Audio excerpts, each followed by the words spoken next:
You revolt against a supposedly all-powerful being. I mean, let's ignore the obvious problem with that plan. I know more theology than any human being who has ever lived. Then you lose. And after that, what?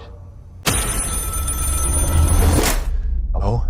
Salve, kembali lagi di channel Lucha 022 bersama saya Bang Ber. Di video kemarin kita sudah membahas dan menganalisa film The Da Vinci Code. Sekaligus kita sudah mengungkap apa saja yang menjadi kebohongan-kebohongan dari film tersebut. Nah, di kesempatan kali ini kita akan kembali membahas tentang demonologi melalui film Nefarious. Nah, bagi kalian yang belum menontonnya, saya sarankan kalian nonton terlebih dahulu filmnya. Filmnya sangat menarik dan memberikan informasi yang jelas tentang demonologi menurut gereja Katolik. Menurut saya, daripada menonton film-film horor atau setan yang mengabaikan moral yang tidak manusiawi, Nefarious jauh lebih bagus daripada film-film yang seperti itu. Ada banyak hal yang bisa kita dapat dari film Nefarious ini, dan ada banyak informasi yang bisa kita dapatkan dari film ini juga. Film ini sebenarnya simpel saja karena hanya berfokus terhadap dua orang saja, yaitu kepada dokter psikiater yang bernama James dan seorang narapidana yang bernama Edward yang telah melakukan pembunuhan berantai. Nah, si Edward ini diduga telah kerasukan, makanya ia melakukan pembunuhan itu. Ya, meskipun ceritanya hanya berfokus dari kedua orang saja ini, tetapi banyak hal-hal menarik yang bisa kita lihat di situ. Mulai dari si setan mengungkapkan rencananya terhadap dunia ini, setan mengungkapkan rencananya terhadap si Edward. Dia menyusun rencana secara baik dan sistematis untuk membuat Edward ini menjadi putus asa dan lain sebagainya. Ia menceritakan dan mengungkapkan siapa jati diri si iblis ini sebenarnya, siapa mereka sebelum mereka jatuh. Ya, pokoknya banyak hal yang bisa kita lihat. Nah, selain itu, kita akan sedikit mengulik dan menganalisa apa saja yang menjadi hambatan-hambatan dari film ini. Apa saja yang menjadi halangan-halangan pada saat proses pembuatan film ini. Dan apa tujuan dari sang produser dan sutradara membuat film ini. Nah, namun sebelum kita masuk ke sana, saya mengingatkan untuk teman-teman sekalian yang belum subscribe channel ini, tolong subscribe terlebih dahulu. Bantu channel ini untuk tembus 10.000 subscriber di tahun ini. Oke, tanpa berlama-lama lagi, siapkan gorengan dan kopi kalian dan langsung saja kita masuk ke dalam pembahasannya.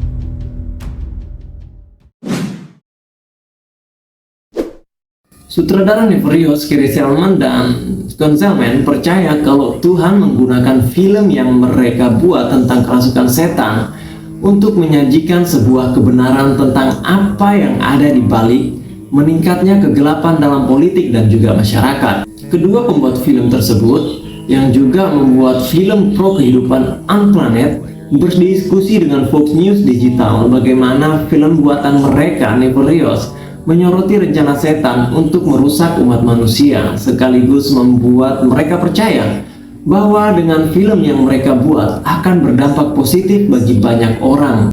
Dan mereka percaya kalau rencana setan yang mereka gambarkan dalam film tersebut sepenuhnya aktif di dalam dunia nyata ini. Dan mereka mengatakan kepada Fox bahwa Nefarious memberikan gambaran tentang perang spiritual yang saat ini membuat Amerika menjadi sarang dari kegelapan, di mana saat ini di pemerintah Amerika melegalkan yang namanya praktek aborsi.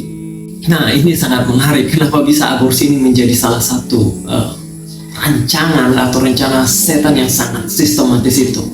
Saya sedikit bercerita ya. Kalau beberapa waktu lalu saya di FYP TikTok saya tiba-tiba lewat sebuah video yang memperlihatkan seorang pastor yang diseret oleh petugas keamanan di Amerika Serikat. Saya menonton video itu hingga habis, dan ternyata di video tersebut mengungkapkan alasan kenapa si pastor ini ditangkap. Ternyata si pastor tersebut berdoa dan menentang aborsi. Nah, karena sang pastor menganggap kalau melakukan praktik aborsi adalah sebuah dosa yang sangat serius, karena praktik tersebut telah merenggut nyawa yang tidak berdosa. Baik sang ibu maupun yang membantunya dalam praktik tersebut telah melanggar 10 perintah Allah yang kelima, yaitu jangan membunuh. Father, we love you. Father, we love you. We had thank you. A lady came out with the rose. You had to say, Father, thank you so much. There was also a turnaround too. There was a turnaround too. And we talked to a post-aborted woman who we're helping. God bless you, Father. Thank you, Father.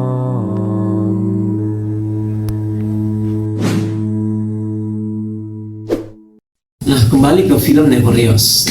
Film Nefarious ini berhasil membuat penontonnya menjadi sangat terkejut, khususnya di 5 menit pertama di film ini yang berisi tentang bunuh diri, di mana ada seorang pembunuh yang divonis hukuman mati yang kerasukan setan. Nah, Nefarious ini diklasifikasikan sebagai film horor dan telah diberi label rating R yang besar.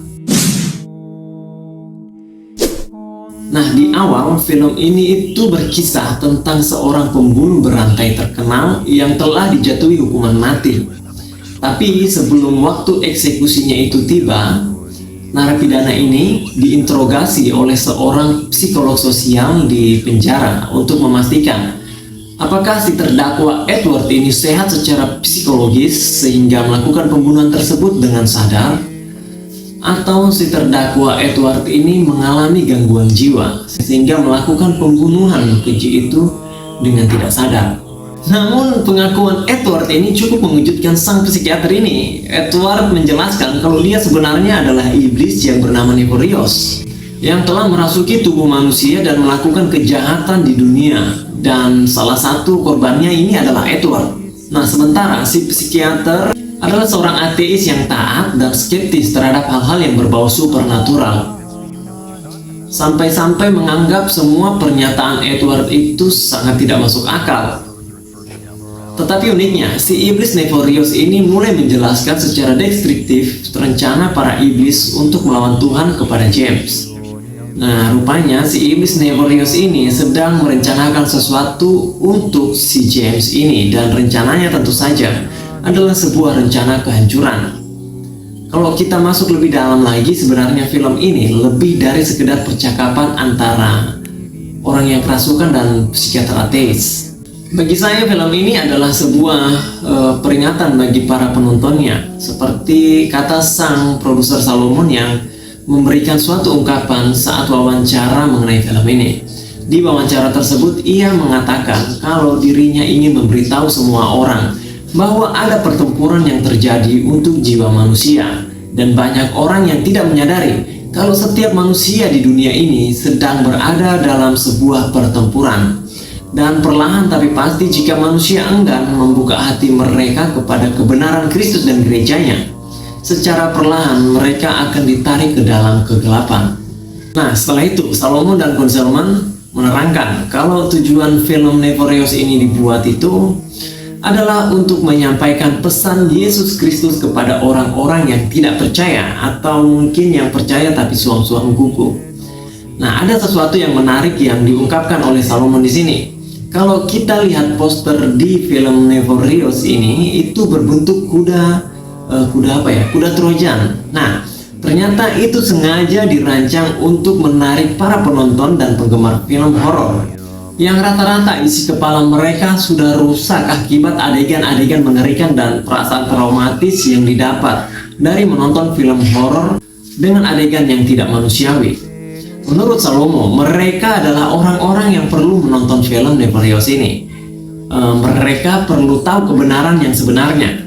Nah, dengan misi yang seperti itu, duo ini tahu kalau mereka akan menghadapi peperangan rohani yang serius dalam perjalanan pembuatan film ini. Dalam wawancara baru-baru ini misalnya, mereka menjelaskan beberapa hambatan yang mereka dan tim hadapi selama proses pembuatan film tersebut. Dan beberapa hal aneh yang terjadi tidak memiliki penjelasan yang jelas.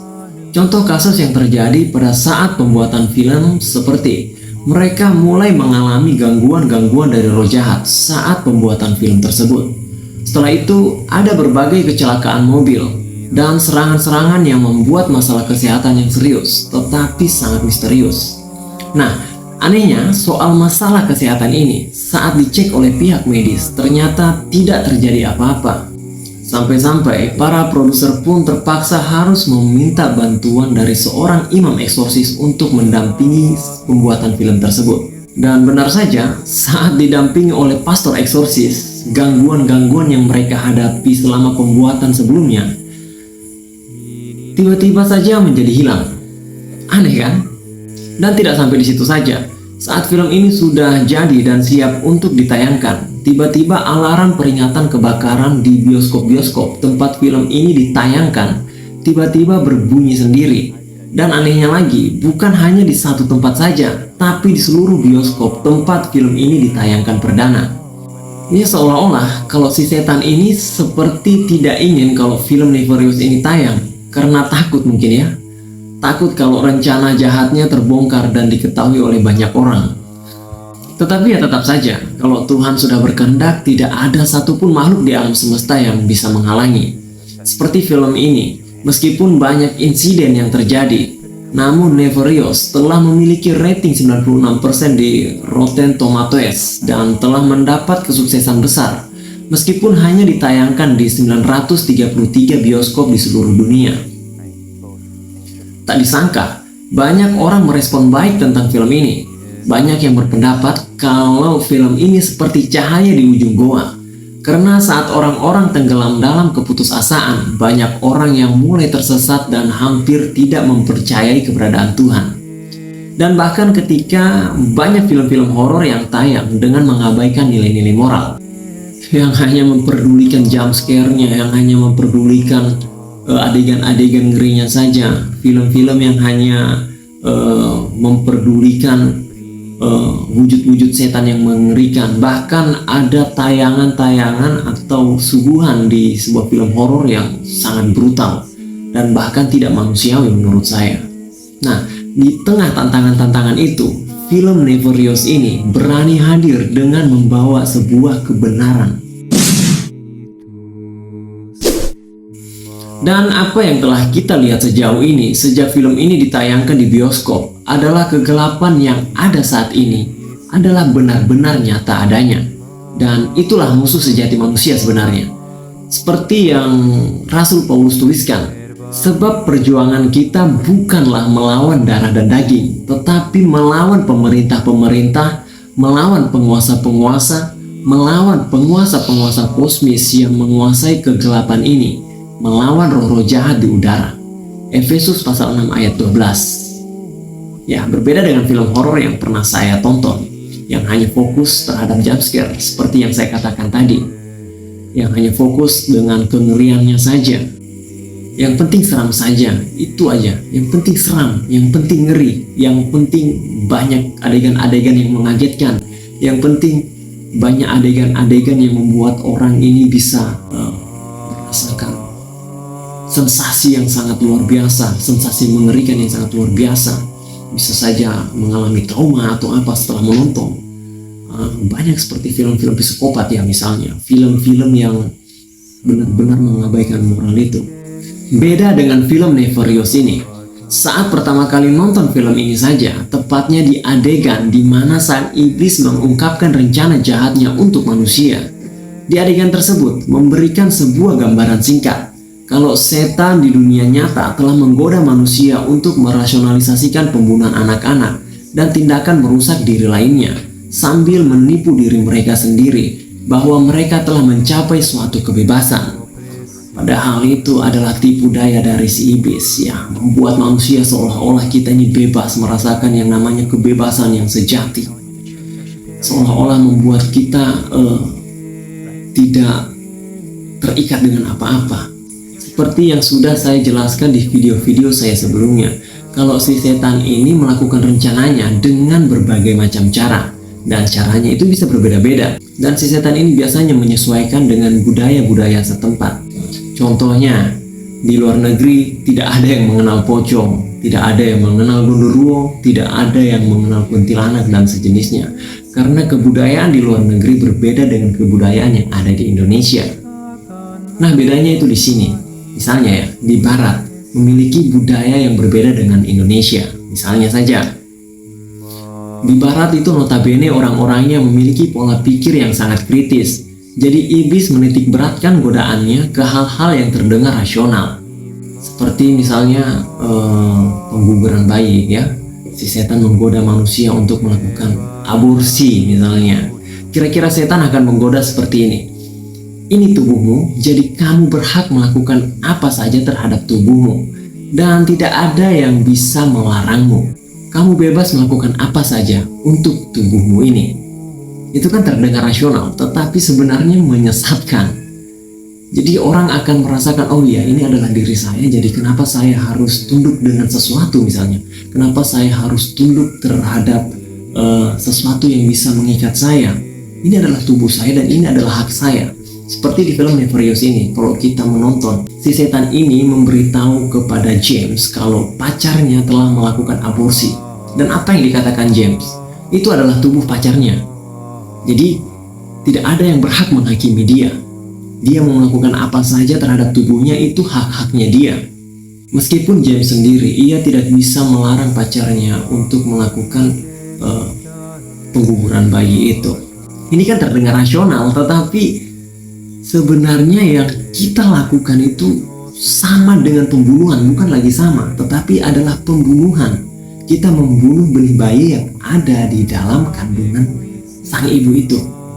Baik yang seperti yang saya katakan tadi sebelumnya di video, baik sang ibu maupun orang yang membantu melakukan pengguguran itu, mereka sama-sama melakukan dosa besar yang melanggar 10 perintah Allah, yaitu jangan membunuh. Kalau tidak salah di perintah yang kelima. Nah, berbeda dengan di Indonesia, kalau di barat tadi si setan memanfaatkan pola pikir orang-orangnya yang kritis. Di Indonesia, setan menggunakan metode yang sedikit berbeda. Karena di Indonesia yang notabene orang-orangnya yang memiliki pola pikir yang masih kental dengan hal-hal yang berbau tahayul dan masih mudah terpengaruh. Akhirnya si setan memanfaatkan itu dengan membuat manusia-manusia di Indonesia semakin terseret jauh oleh pikiran-pikiran tahayulnya. Ya contohnya saja, kemanapun kita pergi, di kota manapun kita pergi di Indonesia, pasti ada tahayul yang tersebar luas di sana. Seperti pamali misalnya, jangan duduk di pintu nanti jangan duduk di pintu nanti rezekinya seret. Jangan siul malam-malam, itu nanti memanggil setan. Jangan beli garam malam-malam, nanti pulangmu bisa diikuti dengan setan. Sehingga kita manusia akan jauh lebih takut terhadap entitas-entitas yang tidak seharusnya kita takuti itu. Jadi jatuh-jatuhnya itu kita lebih tunduk dan lebih takut terhadap hukum-hukum dan peraturan-peraturan yang dibuat si setan itu, daripada kita harus tunduk dan taat terhadap perintah dan hukum yang dibuat oleh Allah. Jadi masih mau percaya dengan tahayul? Nah, apa yang menjadi poin terbesar saya? Intinya, kalau rencana setan adalah untuk meyakinkan manusia supaya menyerah pada rencana keselamatan yang dilakukan oleh Tuhan Yesus Kristus untuk manusia dan hidup sesuai keinginannya mereka sendiri. Meskipun manusia menganggap hal itu membebaskan, namun sejatinya itu adalah sumber dari segala kehancuran. Jadi, pertimbangkan segala sesuatu yang kita lakukan. Pertimbangkan kembali, pikirkan kembali. Kan saya kira di setiap Paskah kita itu selalu melakukan yang namanya pembaruan janji baptis. Dan apa janji baptis itu? Salah satunya adalah, maukah saudara menolak tahayul dan segala macam bentuknya? Ya, kurang lebih seperti itu ya, seingat saya. Nah, sebagai penutup, Ada satu ungkapan yang membuat saya sangat tertarik di dalam film ini. Ungkapannya itu ya lumayan menggetarkan jiwa ya. Ungkapan itu seperti ini bunyinya. Tuhan menciptakan manusia menurut gambar dan citranya, tetapi iblis berusaha merusak citra tersebut dan menggambar ulang manusia menurut citra mereka, dalam tanda kutip citra iblis ini. Jadi Tuhan sudah menciptakan manusia dengan citra Allah yang adalah kasih dan baik, dan iblis berusaha merusak citra Allah yang ada di dalam diri manusia dan berusaha untuk menggambar kembali manusia menurut citra mereka. Dan di dalam film si iblis ini melanjutkan perkataannya lagi. Kalau menghancurkan umat manusia adalah tujuan utama mereka. Mengerikan bukan? Berjaga-jagalah. Oke, akhir kata, terima kasih sudah mau menonton video ini. Saya Bang Ber, pamit undur diri dan sampai jumpa di video selanjutnya. And therefore incapable of being executed. I need you to prove he's faking it. Edward? I'm gonna ask you some questions. What happened to Edward? We own him. We? I'm a demon. Demons aren't really a thing. Probably just a coincidence. He's a master manipulator. You have your head so twisted around you think you're the killer, not him. And give me something to make me believe you. Prove to me you're a demon.